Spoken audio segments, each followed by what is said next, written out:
Hey everybody, it's Mr. Sheridan. Today is September 1st, and as you can see, my background is a little bit different because I had some sick kiddos today.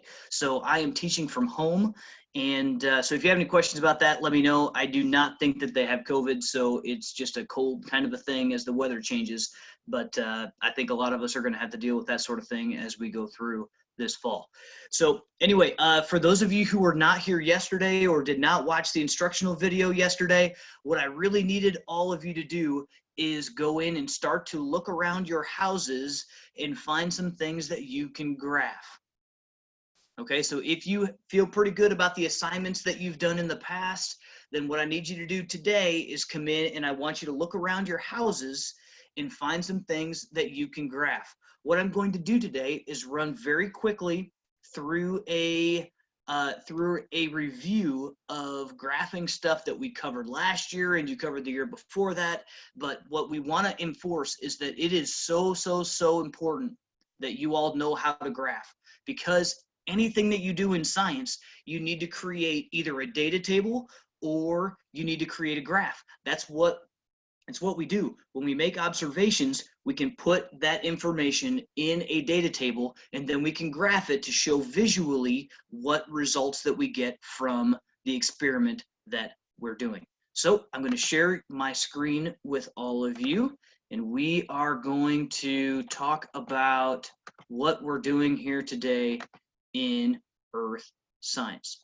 So what I'm asking for all of you to do is, when you go into your classroom in week 3, and I'm struggling with my Zoom stuff here. Okay, so today, what I'm asking for you to do, yesterday you were supposed to find 5 things that you can graph from around your house. I saw a bunch of them. A lot of you found bar graphs that you could make, and most of those bar graphs only had 2 separate individual things, but we're going to talk about what exactly it is that you need to do to make that work. So you need to pick one of those graphs and you need to apply the talk it up method, meaning that you need to actually include all the things that we have to include to make something an actual graph. So I'm going to open up this. Whoop, here we go. Okay, so what I want you to see is that we're going to present this slide deck. Okay, so what are some different types of graphs? Okay, a lot of you, in fact, most of you, all the ones that got turned in yesterday were all bar graphs. We're going to talk about those. But if you could think about some of the other types of graphs that there are out there, because different types of data fit into different types of graphs. And if we were all in a live setting, I would be asking, what different types of graphs there are. And I'm sure that there would be people that are shouting out line graphs and pie charts and all of these different things that you are able to go in and work on. So let's talk about bar graphs for a second, okay? When data is grouped by specific categories, we use a bar graph, okay? And you will notice in this bar graph that not only is there a title on this graph, but you've got increments that are all even and intervals that are all even over here, and you've got all the different categories that you are graphing over here. You'll notice that there are a few things missing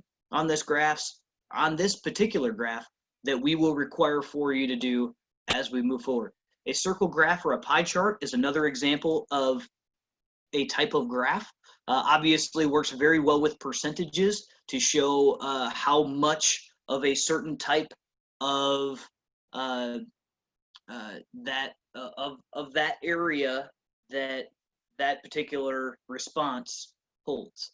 So we also have scatter plots, which are a great way to show if you have lots and lots of data. It's a great way to show trends in data. So when you have tons and tons of data, scatter plots are a great way to show basically the idea, and it's a great visual for what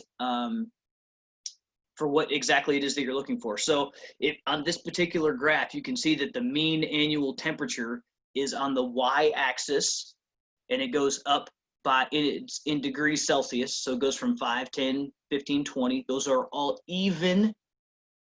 So those need to be even. Whatever numbers you choose, we can't jump from 5 to 10 and then to 25 and then to 50. That does not work. You need to keep those intervals even on that y-axis. And then on the x-axis, which is the horizontal axis, we've got our elevation, which again moves very evenly. That integer is even. So we got another example of a scatter plot here. Again, if you have lots and lots of data, which you will have in some circumstances, and a ton of science is based on collecting a lot of data, and scatter plots are a great way to show a large amount of data. So line graphs work really, really well, especially in earth science. We're going to see a lot of these kind of line graphs in seismograph type scenarios where they're measuring the movement of a certain of a certain response over time. So you can see how much this moves. Obviously, they also use a lot of this in sound production. So when we talk about sound waves, which we covered last year in 8th grade science, obviously there's a lot of line graphs that can measure the amplitude, and I'm sure you all remember that term, the amplitude of sound. Another example of a line graph that shows the gradual moving over time, global temperature change when you have lots and lots of data. Scatter plot would work here too, but a line graph shows the difference in change and connects the dots. Basically what it does is it connects the dots over time. If you have a linear, this works really well for time in that, you know, in this particular line graph, we're going from a certain point in time from 1800 to 2000.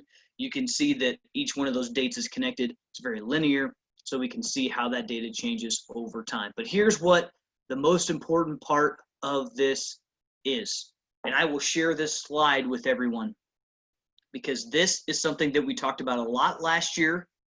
It's something that you talked about in 7th grade. It's something that you need to know. You need to know Talk It Up.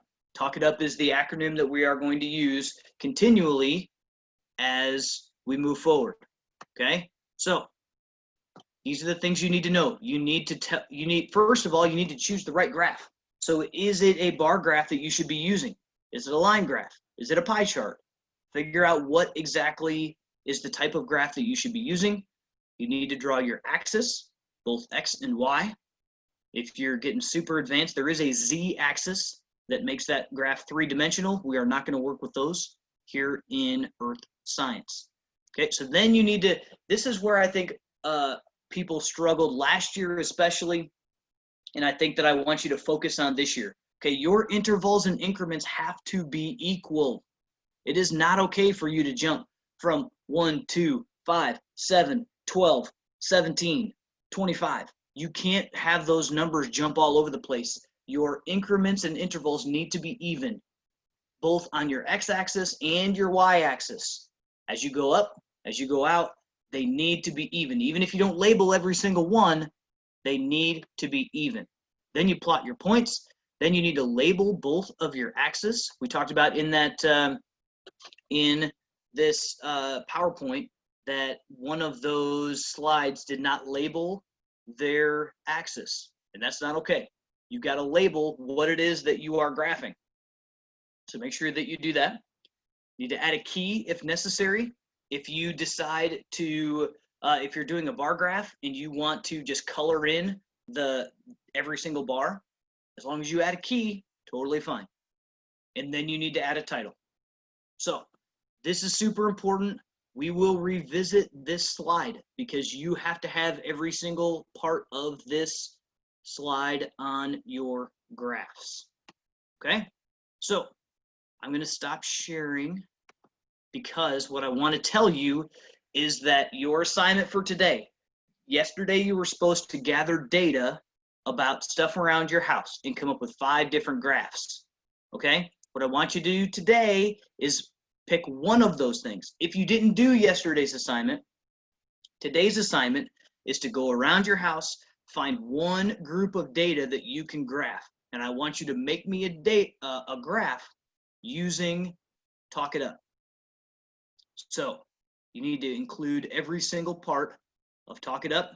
This particular instructional video will be on YouTube. So if you need to go back to this slide and pause it, you can do that. You'll be able to see all the talk it up points so that you can make sure that you have all of those included on your graph. What I want you to do is draw your graph on a piece of paper and take a picture of it with your iPad and then upload it into the assignment, and then I can look at them that way. If you have any questions about that or are struggling to get those uploaded, please email me. Email is the best way to get in touch with me. I'm seeing that some people are struggling to take pictures. You have a camera app on your iPad. Everyone should have an iPad. You have a camera app on your iPad. You need to open up the camera app, and then you can touch the screen to take a picture. And then when you can either create a document and then insert that picture from your photos, and that will allow you to do that. So if you have questions, please follow up. I will be here after class, after this instructional video, for those of you who are here today. Other than that, have a wonderful day. Please go around your house, find some stuff that you can graph, and I look forward to seeing all of you tomorrow.